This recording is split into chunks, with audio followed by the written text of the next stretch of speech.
বিসমিল্লাহির রহমানির রহিম। শুভ সকাল সুপ্রিয় শিক্ষার্থীরা, অনার্স প্রথম বর্ষ। তোমাদের অজৈব রসায়ন কোর্সের একটি ক্লাস অলরেডি আমি নিয়েছি। আগের অনলাইন ক্লাসে পরমাণুর গঠন আমি শুরু করেছিলাম, সেখানে প্রাথমিক যে ধারণাগুলো সেগুলো দিয়েছিলাম। আজকে পরবর্তী অংশগুলো আলোচনা করব। ঠিক যেখানে শেষ করেছিলাম সেখান থেকেই শুরু করব আমি। আগের দিনের যদি রিক্যাপ করতে চাই তাহলে সেটা হচ্ছে আমরা পরমাণুর গঠন, তারপরে তার মধ্যে যে বিভিন্ন মূল কণিকাগুলো আছে সেগুলোর বর্ণনা করেছিলাম। তারপরে নিউক্লিয়াস নিয়ে বেশ কথা বলেছিলাম। নিউক্লিয়াসকে স্থিতিশীলতা দান করে যে সমস্ত নিয়ামক, যেমন ভর ত্রুটি, তারপরে নিউক্লিয়ার বন্ধন শক্তি, তারপর প্যাকিং ভগ্নাংশ, এই সকল জিনিস নিয়ে বিস্তারিত আলোচনা করেছিলাম। আজকে আমরা শুরু করব নিউক্লিয় বল নিয়ে। তোমরা দেখতেই পাচ্ছ, আমি লিখে রেখেছি তোমাদের জন্য নিউক্লিয় বল, তেজস্ক্রিয়তা ও এর প্রকারভেদ। তারপরে আমরা বিভিন্ন তেজস্ক্রিয় রশ্মির বর্ণনা করব, আলফা বিটা গামা রশ্মি তোমরা একটু জানো। নিউক্লিয় বিক্রিয়া ও রাসায়নিক বিক্রিয়া খুবই গুরুত্বপূর্ণ। নিউক্লিয়াসের শ্রেণী বিভাগ, পারমাণবিক ভর একক, এই জিনিসগুলো নিয়ে আর যদি সময় পাই পরবর্তীতে আরো কিছু বিষয় আসবে আমাদের। তো আমরা প্রথমে আমাদের যে টপিকটি দেখতে পাচ্ছ নিউক্লিয় বল, সেটি নিয়ে কাজ শুরু করলাম।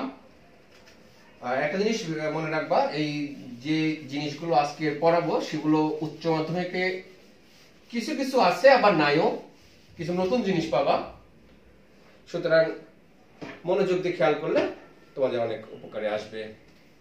নিউক্লিয় বল, বুঝতেই পারছো নিউক্লিয়াসের মধ্যে এক ধরনের শক্তিশালী বল যদি না থাকতো তাহলে কিন্তু নিউক্লিয়াস স্থিতিশীল হতো না। অর্থাৎ নিউক্লিয়াসের মধ্যে প্রোটন সংখ্যা আছে, প্রোটনগুলো তো পজিটিভ চার্জ যুক্ত, পজিটিভ চার্জ পরস্পরকে রিপালস করবে, বিকর্ষণ করে নিউক্লিয়াসকে অস্থিতিশীল করে ফেলবে। সুতরাং নিশ্চয়ই এমন কোন বল সেখানে কাজ করে যা কিনা ওই প্রোটন প্রোটন বিকর্ষণ বলের চাইতে অধিক কার্যকর, অধিক শক্তিশালী। বস্তুত সেই বলটাকেই বলা হয় নিউক্লিয় বল। তুমি যদি সংজ্ঞা আকারে বলতে চাও, তো নিউক্লিয়াসের মধ্যে যে আকর্ষণ বলের প্রভাবে প্রোটন এবং নিউট্রনগুলো একত্রে থেকে নিউক্লিয়াসকে স্থিতিশীলতা দান করে সেটাকে আমরা বলবো নিউক্লিয় বল। এবং এই বলের পরিমাণ কিন্তু খুবই বেশি। সাধারণ পরমাণু বা অণুতে যে রাসায়নিক বন্ধন থাকে, পরমাণু পরমাণু মিলে যে অণু গঠন করে, তার চাইতে প্রায় 10 লক্ষ গুণ বেশি শক্তিশালী হচ্ছে এই নিউক্লিয় বল। তবে এই বলের কিছু বৈশিষ্ট্য আছে। বৈশিষ্ট্যগুলোর মধ্যে অন্যতম হচ্ছে এই বলের পাল্লা খুবই সীমিত, অর্থাৎ ছোট পরিসরে এই বলটি কাজ করে। অর্থাৎ মানে তোমরা জানো পরমাণুর তুলনায় নিউক্লিয়াসের অবস্থান খুবই ছোট, ক্ষুদ্র। রাদারফোর্ডের মডেলে আমরা দেখেছি ওই ক্ষুদ্র জায়গাতেই এই বলগুলো কাজ করে। অর্থাৎ তবে হ্যাঁ, একটা কথা এখানে এসে গেল, সেটা হচ্ছে কোন নিউক্লিয়াসগুলো তাহলে অস্থিতিশীল। যে নিউক্লিয়াসগুলোতে এই প্রোটন প্রোটন বিকর্ষণ বলেই বেশি তৎপর থাকে, বেশি কার্যকর থাকে নিউক্লিয় বল থেকে, এই ভারী পরমাণুর যে ভারী ভারী ভর সংখ্যা বিশিষ্ট যে পরমাণু বা মৌলগুলো আছে সেগুলোর কিন্তু ওই প্রোটন প্রোটন বিকর্ষণ বলই প্রাধান্য পায়, যার জন্য নিউক্লিয়াস অস্থিতিশীল হয়ে যায় এবং ওটা ভেঙে গিয়ে অন্য মৌলের পরমাণুতে পরিণত হয়। তো আমরা তাহলে নিউক্লিয় বলের বৈশিষ্ট্যের মধ্যে অন্যতম পাচ্ছি এই বলের আওতা খুবই সীমাবদ্ধ, আর এটি আকর্ষণধর্মী বল। আর এই বল চার্জ নিরপেক্ষ, মানে এর কোনো পজিটিভ নেগেটিভ চার্জ নাই। এই হচ্ছে আমাদের নিউক্লিয় বল নিয়ে যে কথাগুলো।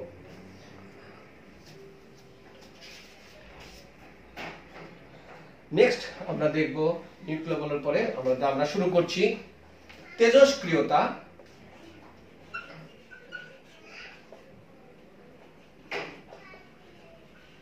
তেজস্ক্রিয়তা ইংলিশে এটাকে আমরা বলি রেডিও অ্যাক্টিভিটি। রেডিও অ্যাক্টিভিটি তোমরা খুব ইন্টারেস্টিং। রেডিও অ্যাক্টিভিটি তোমরা জানো এক বিশেষ ধরনের রশ্মি, যে রশ্মি সাধারণ আলোক রশ্মির চেয়ে ডিফারেন্ট। তো তেজস্ক্রিয়তাকে আমরা এইভাবে সংজ্ঞায়িত করি, যে ধর্মের প্রভাবে অধিক পারমাণবিক সংখ্যা বিশিষ্ট বা ভারী পরমাণুগুলোর নিউক্লিয়াস ভেঙে গিয়ে ক্ষুদ্র নিউক্লিয়াসে পরিণত হয়, সাথে একটি কণা নির্গত হয় এবং বিপুল পরিমাণ শক্তি নির্গত হয়, এই ধর্মকে বলা হয় হচ্ছে তেজস্ক্রিয়তা। আর যে সকল এই তেজস্ক্রিয়তা বলা হয়, এবং যে সকল মৌল এই ধর্ম প্রদর্শন করে তাদেরকে তেজস্ক্রিয় মৌল বা রেডিও অ্যাক্টিভ এলিমেন্ট বলে। আমরা আস্তে আস্তে দেখব তেজস্ক্রিয়তা। তাহলে তেজস্ক্রিয় রশ্মি হচ্ছে এক ধরনের রশ্মি যা সাধারণ রশ্মির চেয়ে আলাদা। সেই সকল রশ্মির বৈশিষ্ট্য জানবো আমরা। এই সকল রশ্মি তোমার অন্ধকারে রাখা ফটোগ্রাফিক প্লেটকে আক্রমণ করে, মানে তার উপর দাগ ফেলে দেয়। যে বাতাস বা মাধ্যম দিয়ে যায় সেটাকে আয়নিত করে, এবং খুব দ্রুত গতিবেগ সম্পন্ন কণা। আর এই তো তেজস্ক্রিয় রশ্মি। আমরা আরো বৈশিষ্ট্যগুলো দেখবো, একটু ক্রমান্বয়ে দেখবো। এটা হচ্ছে যে কোনো পাতলা পাতকে কিন্তু ভেদ করে যেতে পারে, পাতলা পাতকে ভেদ করে যেতে পারে। আর এই রশ্মি নির্গমনের হার ইন্টারেস্টিং, শুধু মৌলের উপর ডিপেন্ড করে। সে মৌল মানে কতটুকু তেজস্ক্রিয়তা তার মধ্যে আছে সেটার উপর ডিপেন্ড করে। সাপোজ সেই মৌলটা আপনার যৌগ গঠন করলেও সমস্যা নেই। শুধু মৌলিক অবস্থায় যতটুকু তেজস্ক্রিয় রশ্মি সে নির্গমন করবে, যৌগ গঠন করলেও ততটুকুই তেজস্ক্রিয় রশ্মি বিকিরণ করবে। এবং আরো ইন্টারেস্টিং হচ্ছে এই তেজস্ক্রিয়তার বিষয়টি সাধারণ রাসায়নিক বিক্রিয়ার মতো তাপ, চাপ, প্রভাবক, অন্যান্য বিষয়ের উপর নির্ভর করে না। এটা শুধু নিউক্লিয়াস গঠিত ঘটনা, এবং এই সকল ফ্যাক্টরের উপর তেজস্ক্রিয়তা ডিপেন্ড করে না। আচ্ছা, তো এই তেজস্ক্রিয়তা দুই ধরনের আছে। এক স্বাভাবিক তেজস্ক্রিয়তা,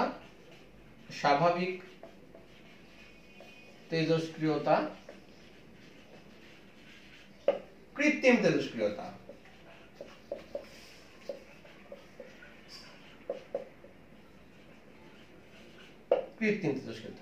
স্বাভাবিক তেজস্ক্রিয়তা হচ্ছে যে সকল ভারী পরমাণু নিউক্লিয়াস থেকে স্বতঃস্ফূর্তভাবে যে রশ্মি নির্গমন ঘটে সেটা হচ্ছে স্বাভাবিক তেজস্ক্রিয়তা, এবং এর সাথে তোমার আলফা, বিটা, গামা রশ্মি নির্গত হয় স্বাভাবিক তেজস্ক্রিয়তায়। কৃত্রিম তেজস্ক্রিয়তা একটা অন্য জিনিস। একটি মানে দ্রুত গতিশীল কণা দ্বারা কোনো পরমাণুকে আঘাত করে তেজস্ক্রিয়তা ঘটনা ঘটলে সেটাকে আমরা বলবো হচ্ছে কৃত্রিম বা আবিষ্ট তেজস্ক্রিয়তা। তো স্বাভাবিক তেজস্ক্রিয়তা হচ্ছে ভারী পরমাণু, রেডিয়াম থেকে শুরু হবে, রেডিয়াম আছে, ইউরেনিয়াম আছে, থোরিয়াম আছে, অনেক পরমাণু দেখেছো তোমরা। এই সকল মৌল হচ্ছে স্বাভাবিকভাবে তেজস্ক্রিয়, ন্যাচারাল রেডিও অ্যাক্টিভ এলিমেন্ট এরা। আর C14 আছে, অন্যান্য যে মৌলগুলো কৃত্রিমভাবে আছে সেগুলো হচ্ছে কৃত্রিম তেজস্ক্রিয় মৌল। তো তেজস্ক্রিয় রশ্মি থেকে তেজস্ক্রিয় রশ্মি মূলত স্বাভাবিক তেজস্ক্রিয় যদি বলি আমরা তিন ধরনের তেজস্ক্রিয় রশ্মি। একটা হচ্ছে আলফা রশ্মি, বিটা রশ্মি, গামা রশ্মি। তিন ধরনের তেজস্ক্রিয় রশ্মি আছে, আলফা রশ্মি, বিটা রশ্মি, গামা রশ্মি। তেজস্ক্রিয় মৌলের পরমাণু নিউক্লিয়াস থেকে নির্গত ধনাত্মক চার্জ বিশিষ্ট যে রশ্মি। আলফা রশ্মি তোমরা জানো, এটা হচ্ছে দ্বিধনাত্মক হিলিয়াম নিউক্লিয়াস। এই যে এটির প্রবাহ হচ্ছে আলফা রশ্মি। বিটা রশ্মিটা ইলেকট্রনের প্রবাহ। আর গামা রশ্মির কোনো ভর বা চার্জ নাই গামা রশ্মির। আচ্ছা, তাহলে আমরা তিন ধরনের রশ্মি পাচ্ছি, আলফা রশ্মি, বিটা রশ্মি, গামা রশ্মি। তোমাদের এই প্রথম বর্ষের জন্য ব্যাপক ভিত্তিক পড়াশোনা করার দরকার নাই। এগুলো মোটামুটি কোনটির ভেদন ক্ষমতা কেমন, গতিবেগ কেমন সেটুকু জানা থাকলেই হবে। আমরা অনার্স চতুর্থ বর্ষে এই সকল রশ্মির আদ্যপান্ত পড়ালেখা করি। তো তোমাদের জন্য যেটুকু দরকার সেটুকু আমি বলবো। আচ্ছা, তো দেখতে পাচ্ছ আলফা রশ্মিটা হচ্ছে ধনাত্মক চার্জ যুক্ত, বিটা রশ্মি ইলেকট্রনের প্রভাব মানে নেগেটিভ চার্জ যুক্ত, গামা রশ্মির ভরও নাই, চার্জও নাই। আচ্ছা, যদি ভেদন ক্ষমতা বলি আমরা, ভেদন ক্ষমতা আলফা রশ্মি যেহেতু ভারী, বুঝতে পারছো এটার মানে এটার ভর একটা প্রোটনের ভরের থেকে প্রায় 4 গুণ, ভর সংখ্যা 4, সঙ্গে ভেদন ক্ষমতা কম। বিটা রশ্মির ভেদন ক্ষমতা আলফা রশ্মি থেকে বেশি, মানে 2 সেন্টিমিটার পুরু অ্যালুমিনিয়াম পাতকে ভেদ করতে পারে এটা। গামা রশ্মির ভেদন ক্ষমতা অত্যধিক, প্রায় 100 সেন্টিমিটার পুরু যদি কোনো অ্যালুমিনিয়াম পাত থাকে সেটাকেও সে ভেদ করতে পারে। তো ভেদন ক্ষমতা দিয়ে দেখলাম আমরা। গতিবেগের কথা যদি বলো, গতিবেগের কথা সবচেয়ে বেশি গতিবেগ হচ্ছে গামা রশ্মির, তারপর আর কম হচ্ছে আলফা রশ্মির। আচ্ছা, এগুলো আছে। আর গ্যাসকে আয়নিত করার ক্ষমতা এইটা সবচেয়ে বেশি আলফা রশ্মি, যেহেতু ভর বেশি, ভরবেগ বেশি, আলফা রশ্মির আয়নিত করার ক্ষমতা সবচাইতে বেশি, এবং এই জন্যই শরীরে আলফা রশ্মি থেকে গেলে সেটা ক্ষতিকর বেশি বেশি মানে বেশি ট্র্যাপ করে, শরীরে ট্র্যাপ করে থাকে। আলফা রশ্মি কিন্তু বেশি ক্ষতি করে মানুষের জন্য। আচ্ছা, বিটা রশ্মি, গামা রশ্মি দেখলাম আমরা। ওকে, তো তাহলে জীবকোষের জন্য সবচেয়ে বেশি ক্ষতিকারক এটি। আর এটি অবশ্য ক্ষত সৃষ্টি করে, শরীরে ক্ষত সৃষ্টি করে। এটা কম ক্ষত সৃষ্টি করে, তেমন ক্ষত সৃষ্টি করে না। এই হচ্ছে আমাদের 3 ধরনের রশ্মির মোটামুটি একটা আইডিয়া দিলাম। আর স্বাভাবিক তেজস্ক্রিয়তা, কৃত্রিম তেজস্ক্রিয়তার বিষয়টা তো আগেই বললাম। স্বাভাবিক কৃত্রিম তেজস্ক্রিয়তা। স্বাভাবিক তেজস্ক্রিয়তা একটু আমি ছক আকারে দেখানোর চেষ্টা করি। স্বাভাবিক তেজস্ক্রিয়তা and কৃত্রিম তেজস্ক্রিয়তা, দুই ধরনের তেজস্ক্রিয়তা। আগেই বলেছিলাম আমি, স্বতঃস্ফূর্ত ঘটনা, অর্থাৎ ভারী মৌলের পরমাণু নিউক্লিয়াস অবিরাম গতিতে বিভাজিত হয়ে নতুন মৌলের পরমাণু নিউক্লিয়াসে পরিণত হয়। আমি একটা এক্সাম্পল দিচ্ছি, যেমন রেডিয়াম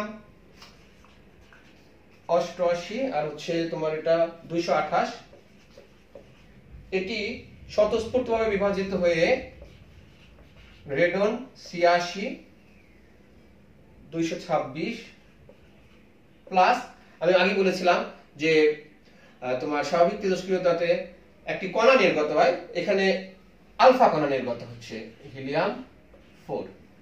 এটি স্বাভাবিক তেজস্ক্রিয়তা, দেখো ভারী মৌলের নিউক্লিয়াসের স্বতঃস্ফূর্ত ভাঙন।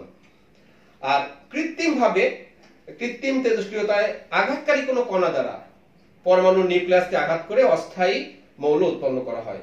যেমন বোরনকে যদি আমরা হিলিয়াম দ্বারা আঘাত করি, বোরন 510 যদি হিলিয়াম দ্বারা আঘাত করি, আমরা আলফা রশ্মি দ্বারা আঘাত করি, দেখো এটা কি হচ্ছে, নাইট্রোজেন এর একটি আইসোটোপ তৈরি হচ্ছে, এটা 13, এখানে 5 আর 2 7 14, তাহলে এখানে তোমার একটি কণা নির্গত হবে, সেটি হচ্ছে নিউট্রন, একটি নিউট্রন তৈরি হলো, নিউট্রন 13 আর 14 7 0। তোমরা নিশ্চয়ই জানো যে তেজস্ক্রিয়তায় বা নিউক্লিয়ার বিক্রিয়ায় ভর সংখ্যা এবং পারমাণবিক সংখ্যা সমান করতে হয় দুই পক্ষে, 10 তারে 14, 13 আর 14 5 2 7 7, ঠিক আছে। তো এটি হচ্ছে কৃত্রিম তেজস্ক্রিয়তা। দেখো একটা হালকা মৌলকে কিন্তু একটা দ্রুত গতিশীল কণা দ্বারা আঘাত করা হয়েছে, আর এটিতে কিছু করতে হয়নি, এমনি ঘটছে। এটা তো স্বাভাবিক তেজস্ক্রিয়তা, কৃত্রিম তেজস্ক্রিয়তা। তোমাদের জন্য এটুকুই দরকার। তাহলে এটা শুধু ভারী মৌলের ক্ষেত্রে প্রযোজ্য, স্বাভাবিক তেজস্ক্রিয়তা। কৃত্রিম তেজস্ক্রিয়তা কিন্তু ভারী বা হালকা উভয় মৌলের ক্ষেত্রেই প্রযোজ্য, কৃত্রিম তেজস্ক্রিয়তা। ওকে, তো তাপ শক্তি বেশি পরিমাণে নির্গত হয় স্বাভাবিক তেজস্ক্রিয়তায়, আর কৃত্রিম তেজস্ক্রিয়তায় তাপ শক্তি কম নির্গত হয়। ওকে, তো আমাদের জানা হলো এই দুই ধরনের তেজস্ক্রিয়তার বিষয়টি খেয়াল করলাম আমরা। ইন্টারেস্টিং জিনিস আরেকটি আছে, তেজস্ক্রিয়তা একটি নিউক্লিয়াস ঘটিত ঘটনা। ভালো করে খেয়াল করো, উপরের ক্লাসে আমরা এটা নিয়ে ব্যাপক স্টাডি করব। তেজস্ক্রিয়তা একটি নিউক্লিয়াস ঘটিত ঘটনা। এই জন্য নিউক্লিয়াস ঘটিত ঘটনা, একটি পরমাণুর নিউক্লিয়াস থেকে বিভিন্ন কণা নির্গত হয়। তোমরা খেয়াল করে দেখবা, আলফা রশ্মি নির্গত হলো, সাপোজ আলফা রশ্মিতে কি থাকে, 2টা প্রোটন 2টা নিউট্রন। এই প্রোটন নিউট্রন গুলো কোথায় থাকে? নিউক্লিয়াস থাকে। সো নিউক্লিয়াস ঘটিত ঘটনা, অর্থাৎ তেজস্ক্রিয়তা ঘটলে কিন্তু একটা মৌলই চেঞ্জ হয়ে যায়। একটা মৌলের নিউক্লিয়াসের ভাঙন ঘটলে সেই মৌলের নিউক্লিয়াস আর থাকে না, আরেকটি মৌলতে পরিণত হয়। সো এটা নিউক্লিয়াস ঘটিত ঘটনা।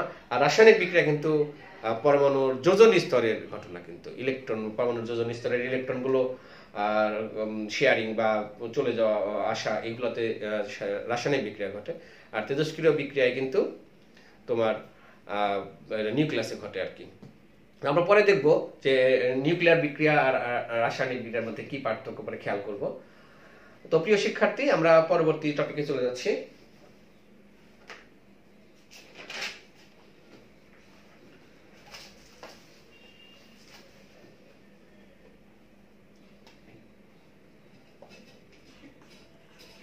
নিউক্লিয়ার নিউক্লিয় পরিবর্তন ও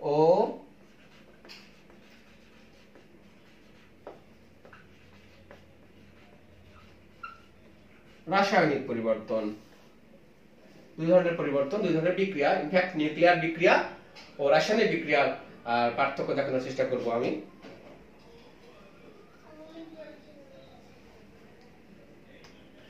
এই নিউক্লিয়ার পরিবর্তনটি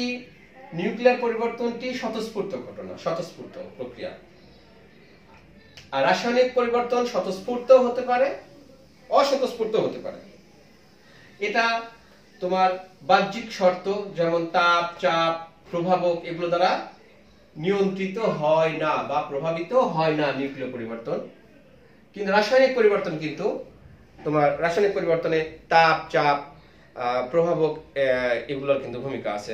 তোমরা জানো, এটা উচ্চ মাধ্যমিকে দেখে আসছো। উভয়মুখী বিক্রিয়া, বিভিন্ন বিক্রিয়ায় তাপ, চাপ বা প্রভাবক কি ভূমিকা আছে। নেক্সট সেটি হচ্ছে নিউক্লিয় পরিবর্তন শুধু নিউক্লিয়াসে সংঘটিত হয়। রাসায়নিক পরিবর্তন পরমাণুর যোজন স্তরের ইলেকট্রনের যোজন স্তরে ঘটে। আচ্ছা, এখান থেকে আলফা, বিটা, গামা রশ্মি নির্গত হয় নিউক্লিয় পরিবর্তন থেকে। রাসায়নিক পরিবর্তন থেকে রশ্মিগুলো নির্গত হয় না। এই পরিবর্তন সর্বদাই একমুখী। ইন্টারেস্টিং, নিউক্লিয় পরিবর্তন সর্বদাই একমুখী, সামনের দিকে যাবে, একমুখী। রাসায়নিক পরিবর্তন কিন্তু একমুখীও হতে পারে, উভমুখীও হতে পারে রাসায়নিক পরিবর্তন। পরবর্তী দেখতে পাচ্ছি সেটা হচ্ছে তোমার ব্যাপক তাপ শক্তির বিষয়ে জড়িত নিউক্লিয়ার পরিবর্তনে। রাসায়নিক পরিবর্তনে তাপ শক্তির পরিবর্তন থাকলেও থাকতে পারে এবং সেটি নিউক্লিয় পরিবর্তনের মতো এত অধিক নয়। আচ্ছা, এই হচ্ছে আমাদের নিউক্লিয়ার পরিবর্তন ও রাসায়নিক পরিবর্তনের মধ্যে মোটামুটি একটি পার্থক্য। মূলত হচ্ছে একটা নিউক্লিয়াসের বিষয় আর একটি হচ্ছে তোমার পরমাণুর যোজন স্তরের বিষয়। ওকে,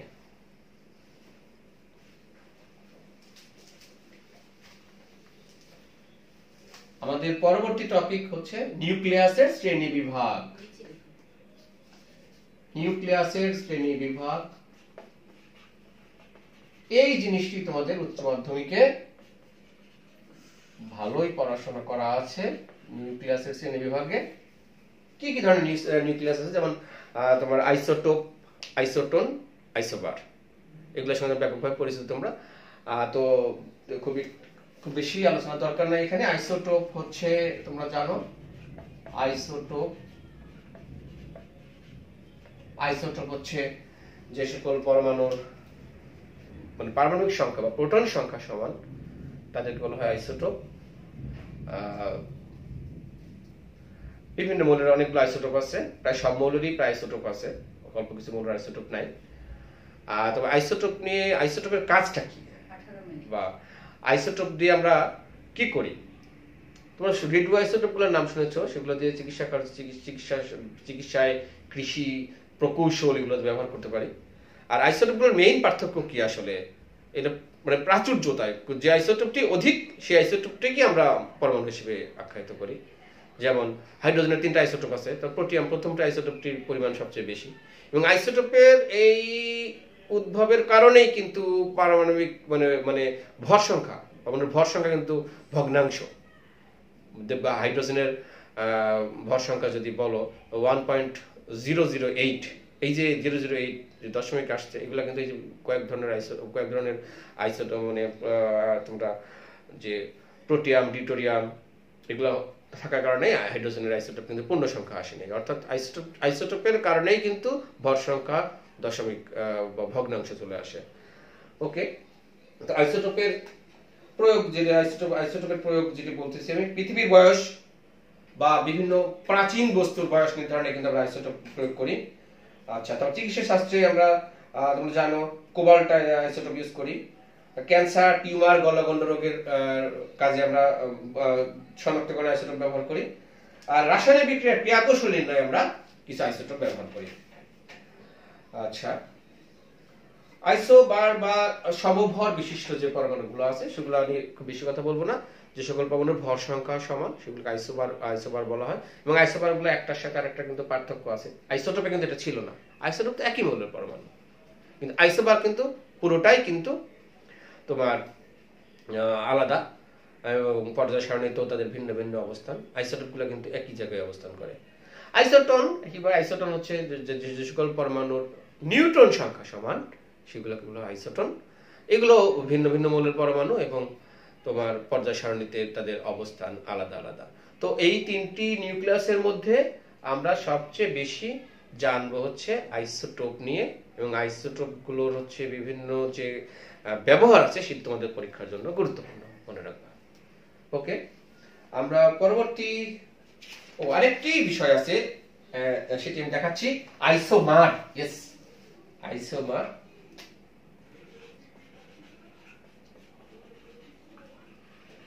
আইসোমার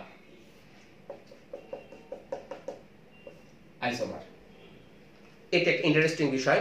যে সকল পরমাণুর পারমাণবিক সংখ্যা, ভর সংখ্যা দুটিই সমান, কিন্তু তাদের তেজস্ক্রিয়তার বৈশিষ্ট্য ভিন্ন, মানে তাদের বৈশিষ্ট্য ভিন্ন, নিউক্লিয়াসের বৈশিষ্ট্য ভিন্ন, এই ধরনের পরমাণুকে বলবো আমরা আইসোমার। আইসোমার একটা এক্সাম্পল দিচ্ছি আমি, ব্রোমিন। দেখো, ব্রোমিন 35 এবং এর ভর সংখ্যা হচ্ছে আইসোমার 82। আরেকটি আছে ব্রোমিন 35 82 Mg, এটাকে মেটাস্টেবল এবং গ্রাউন্ড দুই ধরনের। দেখো দুটি ব্রোমিন পরমাণু, পারমাণবিক সংখ্যা সমান 35, ভর সংখ্যা 82। তাহলে পারমাণবিক সংখ্যা এবং ভর সংখ্যা উভয় সমান, তার পার্থক্য কোথায়? অভ্যন্তরীণ গঠনে তাদের পার্থক্য আছে, তাদের তেজস্ক্রিয়তার বৈসাদৃশ্য আছে, এগুলোকে বলবো আমরা হচ্ছে আইসোমার। সুতরাং এই বিভিন্ন নিউক্লিয়াস এটি তোমাদের জন্য সবচেয়ে গুরুত্বপূর্ণ আইসোমার, যাদের পারমাণবিক সংখ্যা এবং ভর সংখ্যা সমান কিন্তু অভ্যন্তরীণ গঠন আলাদা বা তেজস্ক্রিয়তা আলাদা, সেটিকে আমরা বলবো হচ্ছে আইসোমার। এবার আমরা আরেকটি বিষয় দেখব, সেটা হচ্ছে পারমাণবিক ভর একক। পারমাণবিক ভর একক, এটাকে আমরা বলি atomic mass unit. Atomic mass unit. আসলে পরমাণুর প্রকৃত ভর তো খুবই কম, আমরা পারমাণবিক ভর বলে যেটা ব্যবহার করি সেটা একটা তুলনা। তো পরমাণুর প্রকৃত ভর নির্ণয় করার ক্ষেত্রে আমরা কিন্তু এই এককটি ব্যবহার করি, প্রিয় শিক্ষার্থী। এই পারমাণবিক ভর সংখ্যা, পারমাণবিক ভর একক বা অ্যাটমিক মাস ইউনিট, এটি আসলে কি? AMU সমান লুক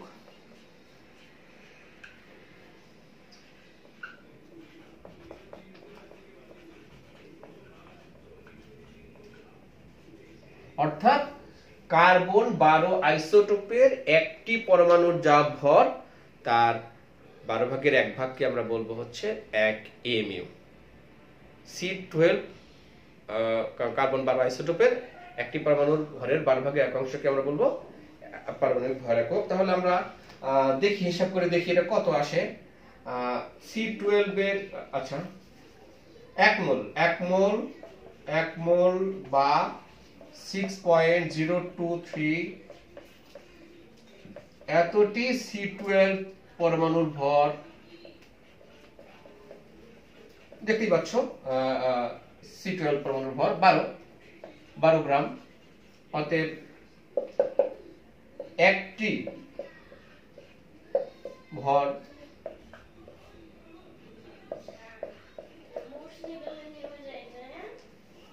এত, এর 1/12, এটা মান আসে 1.6603 10 ইনভার্স -24 গ্রাম। অর্থাৎ 1 AMU সমান এত গ্রাম। গ্রামের সঙ্গে AMU এর সম্পর্ক স্থাপন করলাম আমরা। সুতরাং এই যে আমরা ইলেকট্রনের ভর যেটা পাই 9.11 × 10 × -28 বা প্রোটনের ভর 1.672 হোয়াটএভার, তাকে যদি আমরা AMU তে কনভার্ট করতে চাই, এটা দিয়ে ভাগ করলে আমরা সংশ্লিষ্ট মূল কণিকাগুলো যেগুলো আছে সেগুলোকে আমরা কনভার্ট করতে পারবো এমইউ এককে। ওকে, তো এমইউ তে ইলেকট্রন, প্রোটন ও নিউট্রনের ভর আমরা আগের ক্লাসে দেখেছিলাম। ইলেকট্রনের ভর খুবই ক্ষুদ্র আসে, দশমিকের পরে 3টা জিরো। ইলেকট্রনের ভর আসছে সেখানে ইলেকট্রনের ভর 0.000548 এমইউ, প্রোটনের ভর 1.00728 এমইউ, নিউট্রনের ভর 1.00828 এমইউ। এই হলো মূল কণিকাগুলোর ভর এমইউ এককে। দেখতেই পাচ্ছ ইলেকট্রনের ভর 0, এই জন্যই পরমাণুর ভর বলতে আমরা প্রোটন মানে ভর সংখ্যা প্রোটন প্লাস নিউট্রন, এই যে প্রোটন 1 নিউট্রন 1। অক্সিজেনের পারমাণবিক ভর, অক্সিজেন পরমাণুর পারমাণবিক 16 বলতে সেখানে 8টা প্রোটন এবং 8টা নিউট্রন, দেখো 8টা প্রোটন 8টা নিউট্রন 16 এভাবে আসছে। অর্থাৎ এখানে ইলেকট্রনের ভরটাকে কিন্তু নেগলেক্ট করা হয়, ইলেকট্রনের ভরকে বাদ দেওয়া হয়। তো এবার আমরা এএমইউ আর ইলেকট্রন ভোল্টের মধ্যে সম্পর্ক স্থাপন করব। এএমইউ এবং ইলেকট্রন ভোল্ট, এটা একটু গুরুত্বপূর্ণ। এএমইউ ও ইলেকট্রন ভোল্টের মধ্যে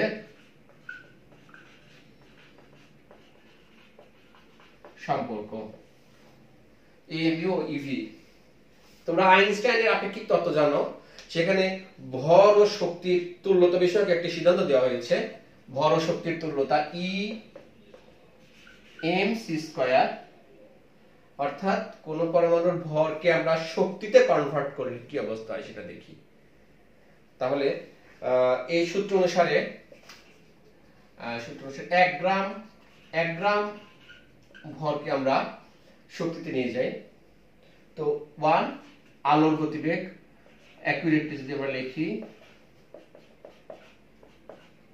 এটা সেন্টিমিটার, এটাকে যদি আমরা স্কয়ার করি এটি মানটি আসবে 8.998 10 ইনভার্স 20 আর্কস,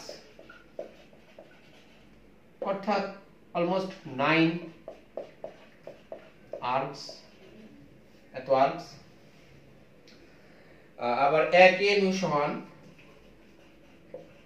1.6603 10 ইনভার্স 24 গ্রাম। কিছুক্ষণ আগে আমরা দেখেছিলাম, কিছুক্ষণ আগে। তো এই গ্রাম থেকে তো আমরা আর্ক পাচ্ছি হচ্ছে তোমার 14.9 এত আর্ক, এবং এটাকে কনভার্ট করলে যদি মিলিয়ন ইলেকট্রন ভোল্টে আমরা কনভার্ট করি তাহলে এটি হবে 931 মিলিয়ন ইলেকট্রন ভোল্ট। কারণ 1 মিলিয়ন ইলেকট্রন ভোল্ট সমান 1 MeV সমান 1.6 10 6 1.6 10 ইনভার্স 6 আর্ক। বাস, অর্থাৎ এইটুকু আমাদের দরকার হবে। 1 এমইউ সমান 931 মিলিয়ন ইলেকট্রন ভোল্ট। সো কোন ক্ষেত্রে যদি আমরা ভরকে আমরা এমইউ এককে নিয়ে আসি, সহজ এমইউ একক গ্রাম থেকে সহজেই আমরা এমইউ এককে নিয়ে আসতে পারি, এবং এমইউ কে 931 মিলিয়ন ইলেকট্রন ভোল্ট দিলে সেখান থেকে আমরা কতটুকু শক্তি পাওয়া যাচ্ছে ওই ভর থেকে সেটি আমরা পাবো। পরবর্তীতে আমাদের বিভিন্ন ক্যালকুলেশনে এটি দরকার হবে।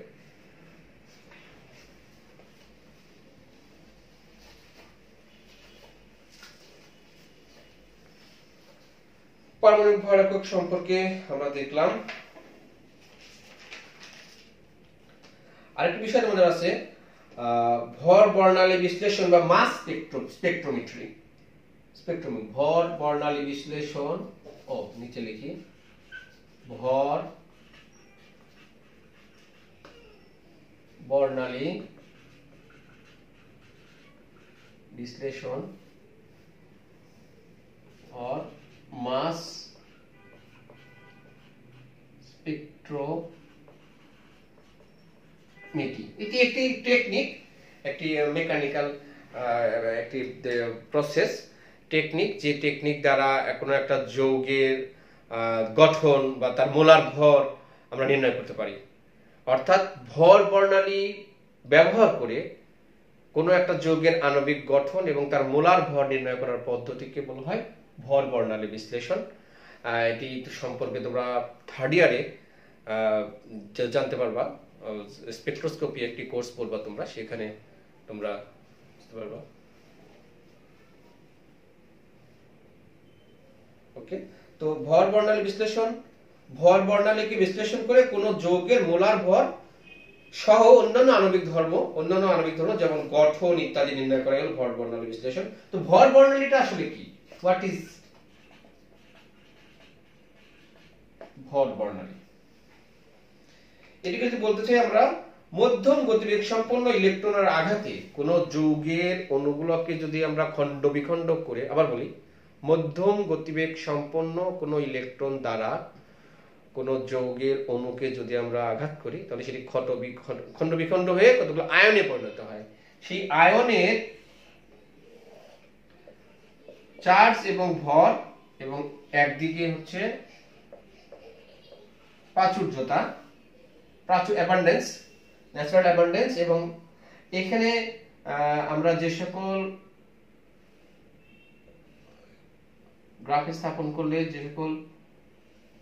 যে লেখচিত্রটা পাচ্ছি সেটি হচ্ছে এটা একটি ভর বর্ণালী।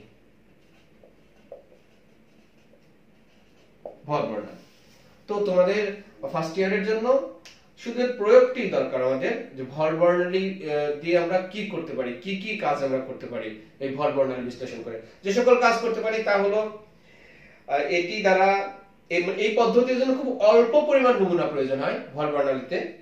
তারপরে এটি দ্বারা মোলার ভর শুদ্ধভাবে নির্ণয় করা যায়।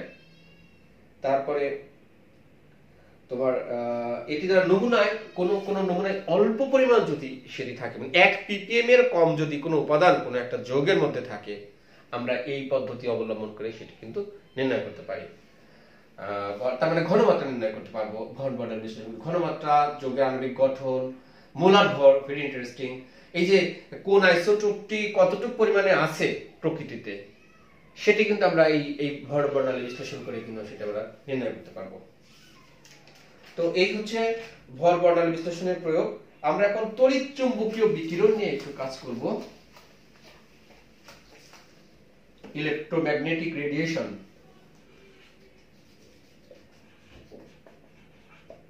তড়িৎ চুম্বকীয় বিকিরণ, এটাকে বলবো আমরা ইলেকট্রোম্যাগনেটিক রেডিয়েশন, তড়িৎ চুম্বকীয় বিকিরণ। এটা যদি সাধারণভাবে বলতে চাই আমি, তড়িৎ ক্ষেত্র এবং চৌম্বক ক্ষেত্রের প্রভাবে যে দৃশ্যমান এবং অদৃশ্যমান আলোক রশ্মি উৎপন্ন হয়, সেটিকে আমরা বলবো তড়িৎ চুম্বকীয় বিকিরণ।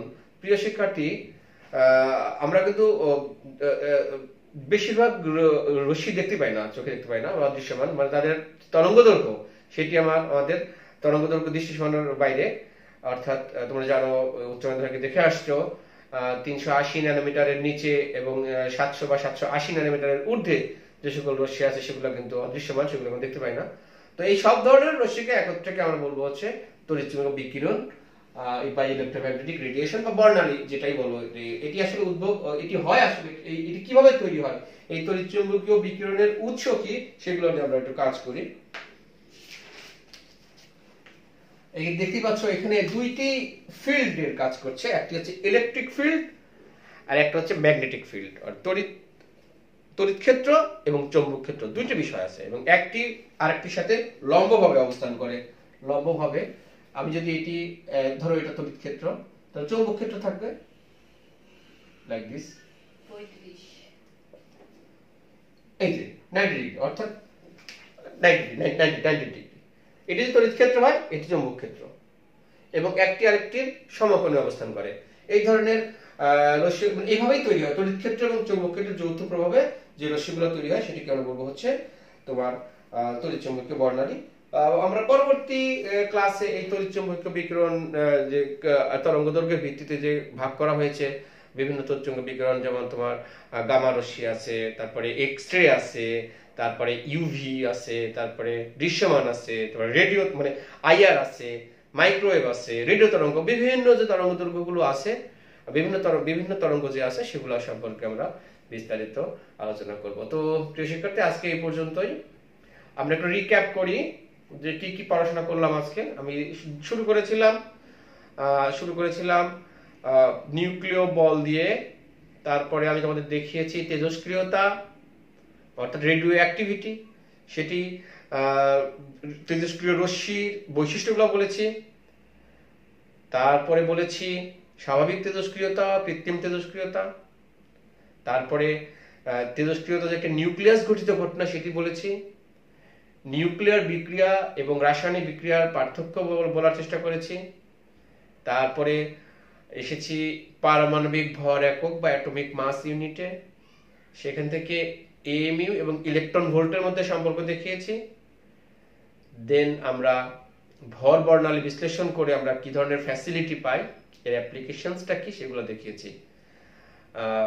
তো এবং লাস্টে তড়িৎ চুম্বকীয় বিকিরণ নিয়ে সামান্য একটু শুরু করেছি। ইনশাআল্লাহ তোমরা ভিডিওটি প্রয়োজনে বারবার দেখে যতটুকু পাওয়া যায় চেষ্টা করবা।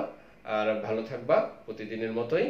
ইনশাআল্লাহ সবকিছু ঠিকঠাক হওয়ার পর তোমাদের সঙ্গে ক্লাসে দেখা হবে। খোদা হাফেজ।